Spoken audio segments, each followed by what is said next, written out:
Aditya TV நேயர்கள் அனைவருக்கும் 2020 புத்தாண்டு நாள் வாழ்த்துக்கள். சார், புத்தாண்டு அன்னைக்கு நிறைய கேரக்டர்ஸை பார்க்கலாம் சார். அப்படியே 1ஆம் தேதி எந்திரிச்சு பட்டையெல்லாம் போட்டு சாமியெல்லாம் கும்பிட்டுக்கிட்டு இருப்பான்.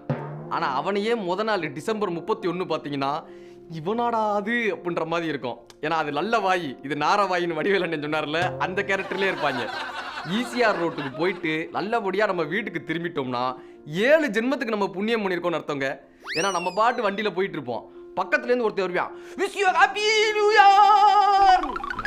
நமக்கு இதே ஒரு நிமிஷம் நிற்கும், டேய் நீ கத்துறது ஹாப்பியா வாடா இருக்கு, இப்படி நியூ இயர் சொன்னேன்னா அந்த நியூ இயர் ஹாப்பியா வாடா இருக்கும், இதாண்டா கடைசி நியூ இயரா இருக்கும்.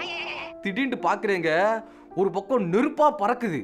என்னடா குடிசு எதுவும் எரிஞ்சிருச்சான்ட்டு பக்கத்தில் போய் பார்த்தா இந்த வண்டி ஸ்டாண்டை கழட்டி விட்டு ரோட்டில் சாணம் பிடிச்சிக்கிட்டே போகிறாங்க. நம்ம இந்த அருவா கத்தியெல்லாம் சாணம் பிடிப்போம்ல, அந்த மாதிரி ரோட்டில் சாணம் பிடிச்சிக்கிட்டே போகிறான். தீப்பொறியா பறக்குது, பின்னாடி வர நம்ம மூஞ்சில அடிக்குது. டேய், ஏற்கனவே அந்த ரோடு குண்டும் குழியுமா இருக்குது, இதில் இவன் கூட கொஞ்சம் குழியை வெட்டிக்கிட்டே போகிறான். யாருக்கு குழி வெட்டுறான்? நமக்கு குழி வெட்டுறான். நம்ம போய் அதில் விழுந்துக்கிட்டு போகணும்ட்டு சார் இவனோட சமாளிக்கவே முடியாதுங்க. வெளியே வர அந்த பக்கமாக 2 பேரும் சண்டை ஓட்டுட்டு இருக்காங்க. ஏய், என்னையவே நீ வீட்டுக்கு போக சொல்றியா? என்னையவே வீட்டுக்கு போக சொல்றியா? எங்கள் அப்பா யார் தெரியுமா? என்னையவே வீட்டுக்கு போக சொல்றியா? எங்கள் அப்பா யார் தெரியுமா? என்னையவே வீட்டுக்கு போக சொல்றியா? எங்கள் அப்பா யார் தெரியுமா? அவர் சொன்னார், டேய் நான் தாண்டா உங்கள் அப்பா, குடியார பிள்ளை, வாடா வீட்டுக்கு இழுத்துட்டு போகிறாரு. வித்தியாசமாக பார்க்கலாம் சார் நியூ இயர் சொல்ல. ஒருத்தன் அந்த பக்கமாக நான் நடந்து போயிட்டு இருக்கேன், என்னை கூப்பிட்டு, தம்பி ஒரு பிளேட் சுண்டல் எடுத்துட்டு வா அப்படின்னா. டேய் என்னை சப்ளையராகவே ஆக்கிட்டீங்களாடா? அது நம்ம கோட்டு வேற போட்டிருக்கோமா, கடைசி என்ன சப்ளையர் ஆக்கிட்டா? எங்க நான் சப்ளையர் கிடையாது, யார் ஸ்டாண்டப் காமெடியா? உண்மையிலே அவர் சப்ளையரை கூப்பிட்டு எங்க ஏதோ கேட்குறாரு.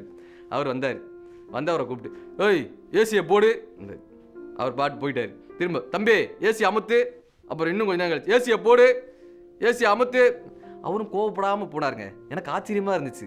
குடிச்சிட்டு இந்த பாடுபடுத்தினா ஆனால் அவர் சந்தோஷமாக கோவப்படாமல் போகிறாரையா அப்படின்னு அவரை கூப்பிட்டு சொன்னேன், இவ்வளோ பொறுமையாக எப்படிங்க இருக்கீங்க அப்படின்னு. அதுக்கு அவர் சொன்னார், எங்கள் ஹோட்டலில் ஏசியே கிடையாது, இந்த ஆள் ஏதோ குடிச்சிட்டு புலம்பிட்டு இருக்கான், அவனுக்கு போய் நம்ம பதில் சொல்லிட்டு இருக்க முடியுமாங்கன்ட்டு போனாருங்க. இதுதான் நம்ம சந்தோஷமாக இருக்கிறதுக்கான காரணம். நிறையா பேரை இக்னோர் பண்ணிட்டு போனோம்னாலே போதும். ஜனவரி 1 புத்துணர்வோடு வரவேற்போம் என்று சொல்லி இந்த 2020 உங்களுக்கு எல்லா வளமும் நலமும் தர வேண்டும் என்று வாழ்த்தி உங்களிடமிருந்து விடைபெறுவது மதுரை ராமகிருஷ்ணன். நன்றி, வணக்கம்.